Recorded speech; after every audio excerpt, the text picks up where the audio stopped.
É hora do culto. Capítulo 7. As três revelações. Aos poucos, o ambiente do culto ia melhorando. O nível de interesse das crianças aumentava, assim como sua responsabilidade.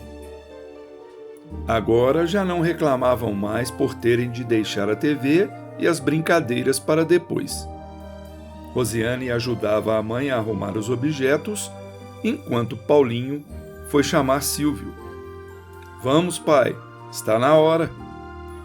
Esse fato deu a Silvio a chance de abordar o assunto pontualidade. Logo de início, após a prece, observou: "Meninos, vocês sabem por que fazemos nosso culto sempre no mesmo dia da semana e no mesmo horário?" "Por que, papai?" perguntou Rose. "Há pelo menos duas razões para isso. A primeira delas é para que possamos exercitar a disciplina, que o ser humano, de modo geral, necessita para cumprir suas atividades rotineiras. Temos horários para tudo, para o trabalho do dia a dia, para a aula da escola, para assistirmos ao jornal da TV e assim por diante. Se nós não fixarmos um dia e um horário para o culto, há grande chance de decidirmos deixar para depois ou fazer outro dia. Assim, perdemos o senso de responsabilidade para com este compromisso tão importante para a nossa família." Paulinho indagou: "E a outra, qual é?" "Bem, os espíritos mentores precisam contar com nossa assiduidade e pontualidade, a fim de que possam conduzir até nossa casa os espíritos que irão acompanhar o culto conosco." "Você ficou de nos explicar mais sobre esses espíritos", observou a menina. "É verdade, mas não o faremos hoje, porque vamos falar sobre as três revelações." "Três revelações? Que é isso?" "Lembra-se, filha, de quando estudamos os 10 mandamentos e as tábuas da lei recebidas por Moisés no Monte Sinai? Pois bem, isso ocorreu há aproximadamente 1500 anos antes de Jesus nascer." Paulinho então fez um comentário interessante. "Parece que, nessas coisas de religião, o tempo demora a passar." "Não deixa de ser verdade o que você disse", incentivou o pai. "As leis de Deus, entregues aos cuidados de Moisés, foram as primeiras instruções divinas que chegaram ao conhecimento da humanidade. A responsabilidade de Moisés foi grande." Clarice completou: "Isso mesmo. A primeira revelação continha orientações elementares e necessárias, dirigidas a um povo muito simples e sem instrução, em sua maioria pastores e lavradores, numa época em que não havia colônias penais ou escolas para reeducar os infratores. Por isso, os mandamentos do Sinai fornecem instruções básicas de como os homens deveriam se comportar para o convívio em sociedade." Paulinho queria saber mais. "E as outras revelações, mãe?"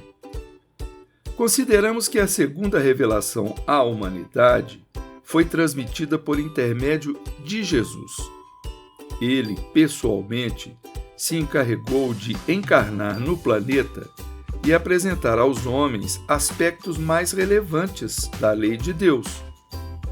Mas era preciso dar um tempo para a humanidade assimilar as ordens passadas a Moisés.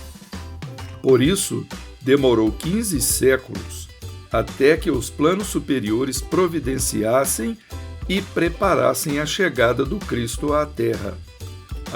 Agora acho que entendi por que passou tanto tempo assim", concluiu o menino. Silvio retomou a palavra. Jesus apresentou uma visão diferente de Deus e de sua lei, destacando aspectos que antes não tinham sido mencionados nas leis mosaicas. Ele afirmou que Deus é o Pai de todos nós, mostrou, por meio dos ensinos que transmitiu aos seus discípulos e dos exemplos que deu, que é indispensável amar o próximo. Isto é, qualquer pessoa que esteja junto de nós, seja ou não nosso parente ou amigo. E prosseguiu: todavia, Jesus não nos revelou tudo o que sabia. É que a humanidade não estava preparada para compreender certas coisas. Rosiane ficou em dúvida. Como assim, papai? É como acontece com você, filhinha. Se tentarmos lhe ensinar uma complicada equação da física ou pedir para você explicar as propriedades de um composto químico, ainda não conseguirá. Por isso, os ensinamentos devem ser transmitidos à medida que os aprendizes tenham condições de assimilá-los. Clarice voltou a falar.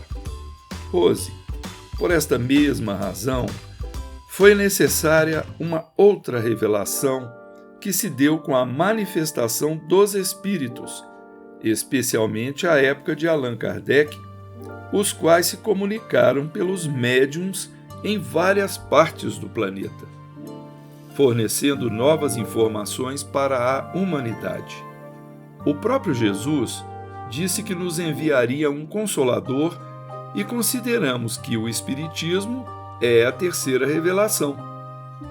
Médium? Que é isso? Silvio falou. Pois é, crianças, ainda há muito que aprender, não é verdade? Quem sabe responder? Por que o culto deve ser realizado no mesmo dia da semana e horário? Qual foi a primeira revelação e quem a transmitiu? Qual foi a segunda revelação e quem a transmitiu? Qual foi a terceira revelação e quem a transmitiu?